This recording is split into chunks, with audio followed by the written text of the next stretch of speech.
Oh, oh. All right, so we had the reread of the week. Justice Yes. League of America and the Teen Titans, the Technis Imperative. Now, this is just like a very small, so it's small, but it's long. It's only 3 issues, but the 3 issues are very long. And so I think this is something that we kind of faced when we read Crisis the last time. And we Yes. talked about how like wordy old comic books are, or older Yeah. comic books. And I've just kind of realized now that not only are older comic books wordy, but DC comics in general tend to be a little bit wordy. Mm, And this was no exception to the rule. However, no. I will say that despite there being a lot of words, there's still a lot of action that goes against all the talking. And because it's only 3 issues, we get to it fairly quickly. So the big bad of this uh, crossover is actually Cyborg. He's kind of like been taken over by this extraterrestrial alien type of thing. He's merged with this planet, so he has kidnapped all of the Titans. He's doing this unknowingly, but he's kidnapped all the Titans, past, present, future. Well, not future. Well, yeah, there was like 2 people who like weren't really Titans, but they might be one day, and then we got like Young Justice appearing, um, to come be on this island with him just so he won't be alone because he's lonely. And so the Justice League and the Titans come to blows. What I will say about this, I think this is a hero versus hero event done well. And I will say that because I think a lot of times when you have hero versus hero events, it causes one of the groups to become just completely irrational and act completely out of character for no reason. I think this is one of the few where all of the characters kind of knew that they didn't have to fight or that they didn't really need to fight. They were only doing it because it's basically assumed that that's what they should do. They even say it. They're like, well, we don't agree, so I guess we gotta fight. Like every time someone comes up to jump somebody, they're like, we don't need to do this, and they're just like, but you don't want what I want to do. So it's Right. just like, what else are we supposed to do? But even so, throughout the fight, you get a lot of little character moments that either build on relationships that have already been there or can give some type of hint to something that might happen in the future, which I thought was extremely well done. They're very small. It may only be a few panels. There's one in particular that I always think about, where Wonder Woman and Donna Troy are kind of together, and she's wrapped up in Donna's lasso. And Donna's like, "What truth do you want from me?" She's like, "I don't want to fight you." She's like, "All I want to do is help my friend." And Diana's like, "Okay." And she lets her go.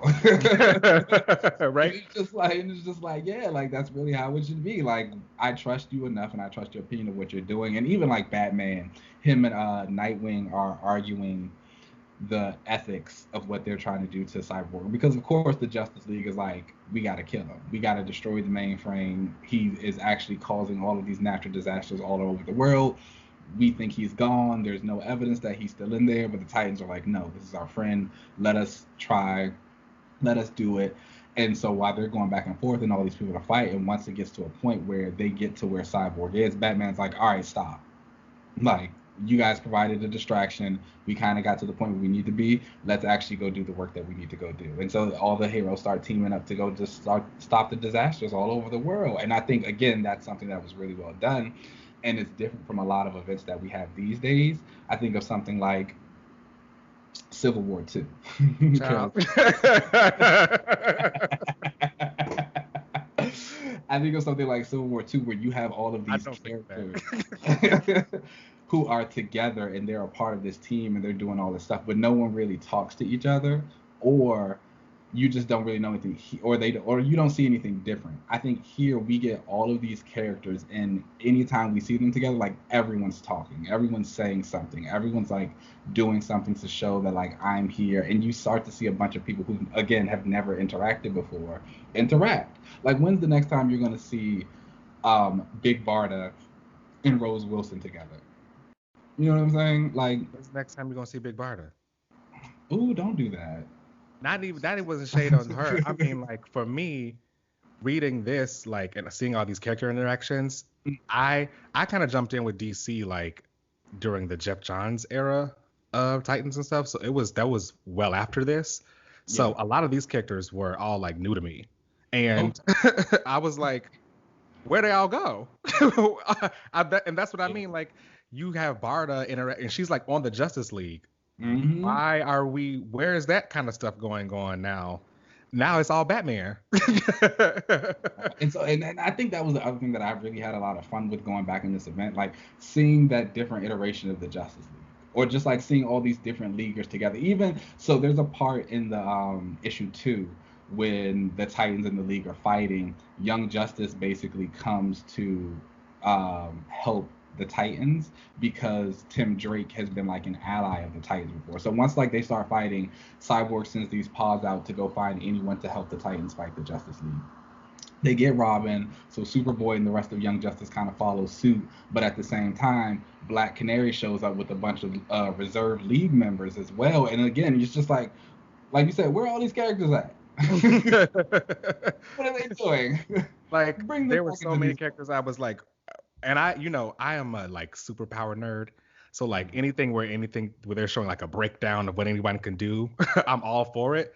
And we got a lot of this where every character was introduced, that you saw specifically like, a little page or a little panel of what they could do and like what team they're affiliated with.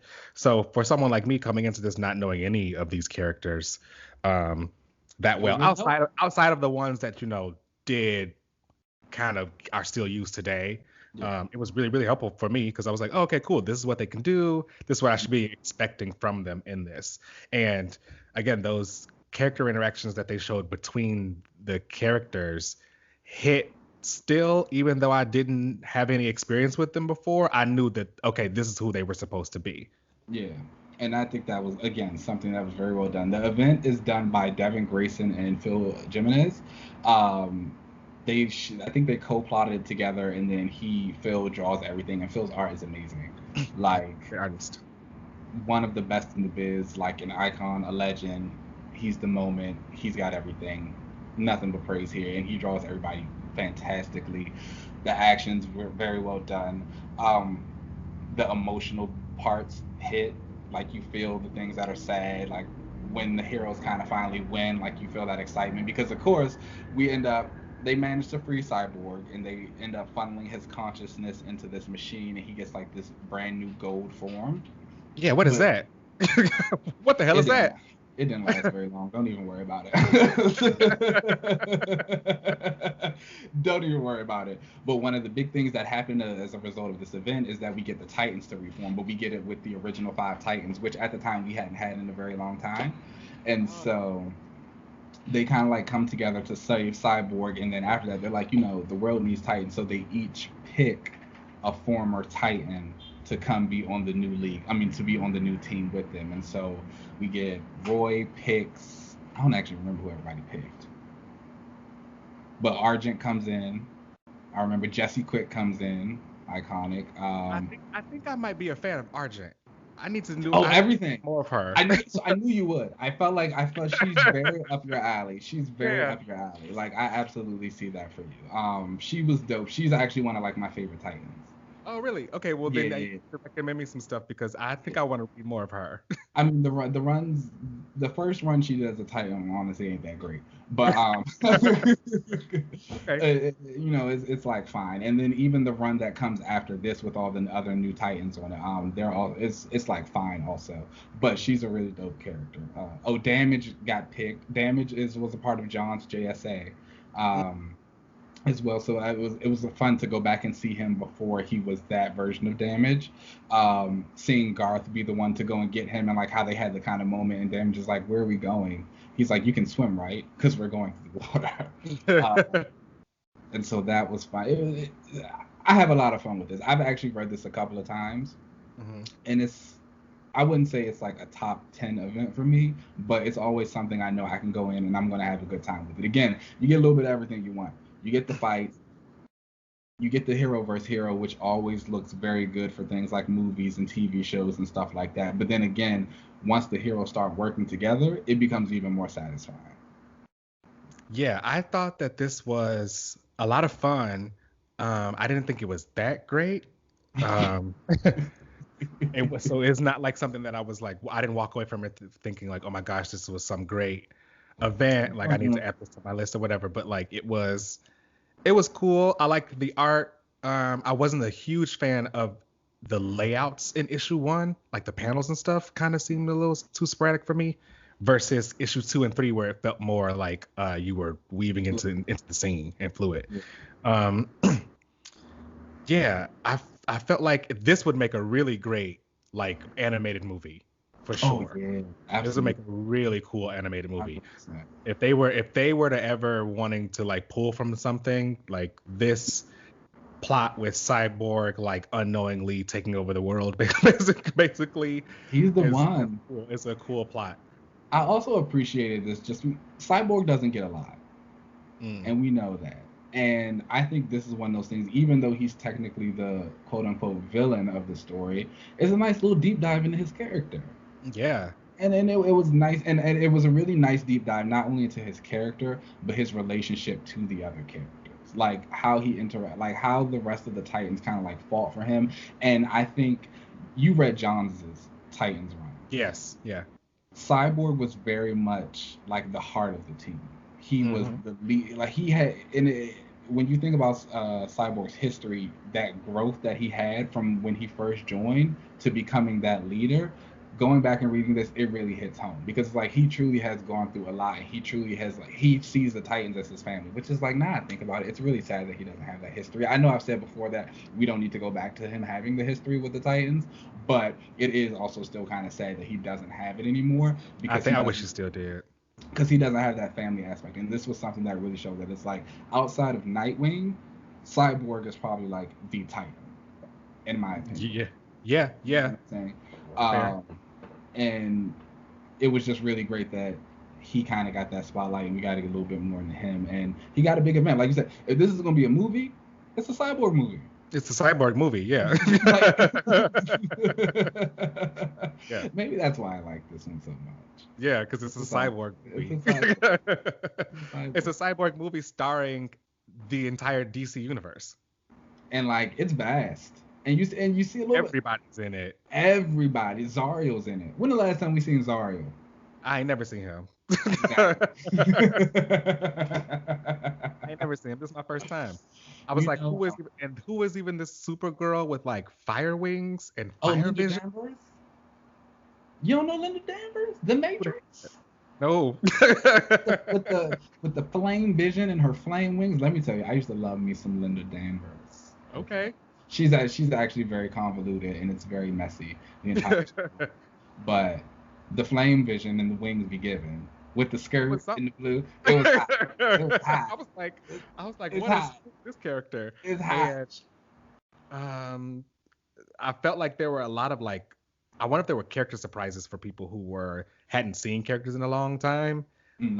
Versus me who was going back and reading this. I wondered at the time where there were people who were like, oh my gosh, I haven't seen like Argent in forever or Jota, that fire guy. Yeah, but who's now changed his name to Hotspot. It actually he died in Heroes in Crisis though. I actually don't know what happened in Heroes in Crisis. Yeah, so he was one of like the heroes who was in that sanctuary when it got like attacked or whatever. So I'm pretty sure he was one of the ones that died. But I also didn't finish Heroes in Crisis, so I don't know if like everybody came back or something like that. I didn't hear the great things about that, but I'm gonna read it for myself one day. Have fun. We should do a reread of that one day. Ooh, sure. I haven't read it. I'm down.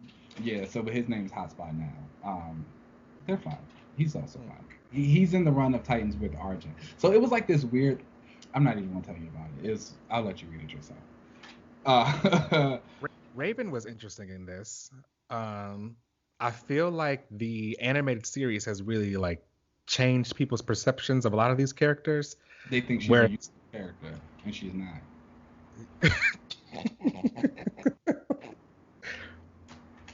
They think she's a lot more powerful than she is than what she was giving in this, outside of teleporting. Raven's like history as a Titan has been to be the bus. She teleports people. And when like she did use her powers, she would like she was weak. Like they would either overpower her, she didn't want to go full force because she would let Trigon out, or she would pass out. And it was just kind of like, what y'all like this girl for? The cartoon definitely changed the way everybody looks at her. Lilith, Omen, she's that girl. She's something. She's that girl. Almond is Jean Lilith Grey. and her. So she didn't used to be. Oh, she had something else going because she's giving Jean every time I see her. She's a go-go dancer. Jean could never. She could never complete with Lil Clay. Okay, like we won't even start that. She could never. Um, Lilith is my girl. Okay, let me tell you, Donna and Lilith, those are my girls. I hope they put Lilith in the Titan show. Actually, that would be Oh, epic. I I'm gonna start really, posting. really, really want to watch that, and maybe I will one day. It's so good. Because It's Starfire so is my good. girl, but like And Anna some, Diop is Starfire. she's Everything. gorgeous, right? Everything. But something about that show, it So gives okay. you. I'm So sorry. let me be real with you. So when I used to feel the same way, especially when that first preview came out and they showed like Robin like shooting people or cracking somebody's necks, I was like, what the hell is this? I was like, this is not gonna look good. But I don't know. I just sat back. I sat back, and when the second season was out, I was like, how did the show get a second season? I was like, so let me actually go back and watch it. And I love it. Really? Like the action is so good. All the fight scenes are amazing. The character, it's a very different take on the Titans. It's a very like real world dark take on the Titans. And I think a lot of people, again, we've been kind of like with the animated series and what Teen Titans is and what Young Justice is, and we go into this and I don't think we were expecting it to be that dark, but I think it's a very real look at teen superheroes and what they kind of go through and like the trauma and the stress of it all and like the mistrust of the mentors. Like it gets very deep into that. The actual acting is pretty decent. Like again, Anna Diop Okay. as Starfire Oh is yeah, not only just a beautiful woman. Like she acts down as Star. There was this scene where she's possessed, and Donna like knocks her out while she's possessed, and so Nightwing meets up with them later, and Starfire asks, she's like, "Who is that?" And Donna's like, "Oh, I'm the girl who knocked you out." Starfire says, "Bet you can't do it twice." And it's like, oh yeah, it's like, my yes. girl. It's like, yes, that's exactly something Starfire would say. Starfire was saying, yeah. um, and so the cast and stuff, they also have really amazing chemistry together. So even if the dialogue is a little bit cringy or doesn't really work, like they sell it. Like you actually enjoy seeing all of these people online, on not online, but like on camera together. And Raven, this is actually the first version of Raven that I've ever liked. Really? Like I was afraid they weren't gonna have a budget for like any of their powers so because so like the Starfire's little fireburst wasn't really doing it for me. you can tell the first season the budget was not where they needed it to be, but by the second season, it like there's actually a scene where they introduce Superboy, and he gets hurt, and so they have to revive him, and they talk about how Superman is fueled by the sun and blah blah blah. So Starfire like hugs him, and she starts using her powers to like light herself up to become a giant sunburst, but Raven uses her soul self to contain her.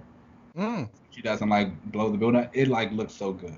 Like the effects of it are so good. It looks and that's my thing too. Is like I realize not a lot of people post about Titans, but again, a lot of people didn't. It was on the DC app. A lot of people It didn't. was. They didn't. Like, but I if wish you they did, but they didn't. yeah, if you have HBO Max now or you have access to Titans, I do highly recommend everyone go and watch it. It is a good show. Crypto's on it. Crypto be killing people. They got the dog on it. Somebody shot a missile into a room one day and Crypto grabbed it and like flung it back. I was What? living. Everything. Like it's so Missile. good. Like it's so good. Like it's so good. Like but the action are like really good. Like Deathstroke be beating their ass. No, I will. So but on the flip side of me, this being the only version of Raven I've ever liked, it is the first version of Donna that I do not like. Oh, okay. I Because cannot. right? I love Donna. I cannot Yeah. stand. I cannot stand her on the show. She is so annoying. Mm. Like she's so self-righteous, and the best characters are actually so it's Starfire, and then Minka Kelly plays Dove, and Okay. they like kill it. Then the guy who plays Jericho, the boy who plays Nightwing actually does really well too, and like his journey from Robin to Nightwing is really well done. It's a good show. You I've got only to watched. I think I stopped after the first 3 episodes or something like that. I was like, oh, this is not it. Like I said, it was giving CW. I was like, the budget for this has to be $7. The budget is very low, and it shows on that first season. But as the show progresses, like it does get better. And I kind of hate that it has to do that. You know, I know a lot of people are like they don't enjoy a show where you say, oh, if you gotta wait by like episode 6 to really get into it, or that's when it gets good, they don't want to do it. But I mean, it happens again, sometimes, yeah. it happens, and again, you have to think about where the show was. Mm. We see how they did Swamp Thing, and Swamp Thing was fantastic. Mm-hmm. That was a show. We actually need to find a way to bring that back. I mean, I wouldn't be. Is it on HBO Max? I'm surprised they haven't started like a campaign to bring that back. Oh, actually, I'd assume it probably would be. I'm gonna check. Because Unless they had streaming deals. There. I know that's right. But yeah, watch Titans. JLA Titans, great. Yeah. What? I was saying I wonder if they'll do Cyborg on the Titan show. Oh, well, isn't he on Doom Patrol? He is. I don't Would they just keep it set? They're not connected. They keep them separate. Yeah. Interesting. Huh. I feel like anyway, I'll have to try the show out. Like I said, the budget for the powers wasn't given, but I'm gonna try it out because you were. Again, if even just as like a Starfire fan, if you're just watching it for Anna Diop and Starfire, you're gonna love it. Okay. I'll be in it for Starfire. Because she gets the moments. She gets all of the moments. So going back to our reread of JLA Titans, were there any characters, you were saying a lot of these people are new to you. Were there any of them who you saw who you wanted to know more about? Outside of Argent, yes. The Argent was definitely one I really wanted to read more about. The Johto character was kind of cool. They're also the same. That's perfect. Whoever was the guy that Supergirl fought that had wings. That's Zario. I don't know who he is, but that was kind of cool. I don't know if he's actually still like in existence. When DC reboots, I don't think he made it through the reboots. Okay, damn. And pretty much. Oh, also I will say though, I'm a big Green Lantern guy, but I actually don't have a lot of like knowledge, I should say, about Kyle Rayner. Oh, I don't like Kyle.